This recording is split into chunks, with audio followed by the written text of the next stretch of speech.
നിങ്ങളുടെ സൈക്കിൾ ഏത് മോഡലുമാകട്ടെ റിപ്പയർ ചെയ്തു തരുന്നു. സൈക്കിൾ എന്ന സ്വപ്നം യാഥാർത്ഥ്യമാക്കൂ വീനസിലൂടെ. ഇപ്പോൾ വീനസ് സൈക്കിളിൽ ഓണം ഓഫറുകൾ. Venus cycle park and toys, Kalikavu road, Vaniyambalam. സംസ്ഥാന ജീവനക്കാരും അധ്യാപകരും ഏറെ പ്രതീക്ഷയോടെ കാത്തിരുന്ന DA പ്രഖ്യാപനം ഈ ഓണക്കാലത്തും ഉണ്ടായില്ല. പതിവ് പോലെ ബോണസ് അലവൻസ് പ്രഖ്യാപനങ്ങൾ ഉണ്ടായെങ്കിലും DAയെക്കുറിച്ച് ഒരു പരാമർശവും ഉണ്ടായില്ല. ജീവനക്കാർക്കിടയിൽ പ്രതിഷേധത്തിന് ഇടയാക്കി. പുതുതായി നിലവിൽ വന്ന UDF സർക്കാരിന്റെ സംസ്ഥാന ബജറ്റിൽ ജീവനക്കാർക്ക് ലഭിക്കാനുള്ള 2% DA പ്രഖ്യാപനം ഉണ്ടാവുമെന്ന വാർത്തകളുണ്ടായിരുന്നു. അതുകൊണ്ട് തന്നെ ജൂണിലെ സംസ്ഥാന ബജറ്റിനെ വലിയ പ്രതീക്ഷയോടെയാണ് സർക്കാർ ജീവനക്കാരും പെൻഷൻകാരും കാത്തിരുന്നത്. ജനുവരി മാസം മുതൽ നൽകേണ്ടിയിരുന്ന 2% ക്ഷാമബത്ത മുൻകാല പ്രാബല്യത്തോടെ അനുവദിക്കുന്നതടക്കമുള്ള പ്രഖ്യാപനങ്ങൾ ബജറ്റിലുണ്ടാകുമെന്ന സൂചനയുണ്ടായിരുന്നു. എന്നാൽ ഒന്നും നടന്നില്ല. LDF സർക്കാർ DA വർധന മുൻകാല പ്രാബല്യമില്ലാതെയാണ് അനുവദിച്ചിരുന്നത്.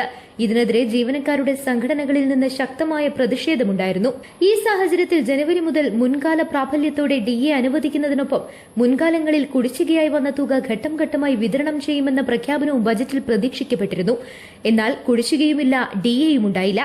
ബജറ്റിൽ സർക്കാർ ജീവനക്കാർക്ക് ചില വിസ്മയങ്ങൾ ഉണ്ടാവുമെന്ന് ധനമന്ത്രി കൂടിയായ മുഖ്യമന്ത്രി VD സതീശൻ പറഞ്ഞിരുന്നു. എന്നാൽ ബജറ്റിൽ DAയ്ക്കുള്ള തുക വകയിരുത്തുകയോ പ്രഖ്യാപനം നടത്തുകയോ ഉണ്ടായില്ല. ഓണക്കാലത്തെങ്കിലും DA നൽകുമെന്ന് പ്രതീക്ഷിക്കപ്പെട്ടിരുന്നുവെങ്കിലും അതും നടപ്പായില്ല. DA പ്രഖ്യാപനം വൈകുന്നതിൽ ഭരണാനുകൂല സർവീസ് സംഘടനകൾക്കുള്ളിൽ തന്നെ മുറുമുറുപ്പുയർന്നിട്ടുണ്ട്.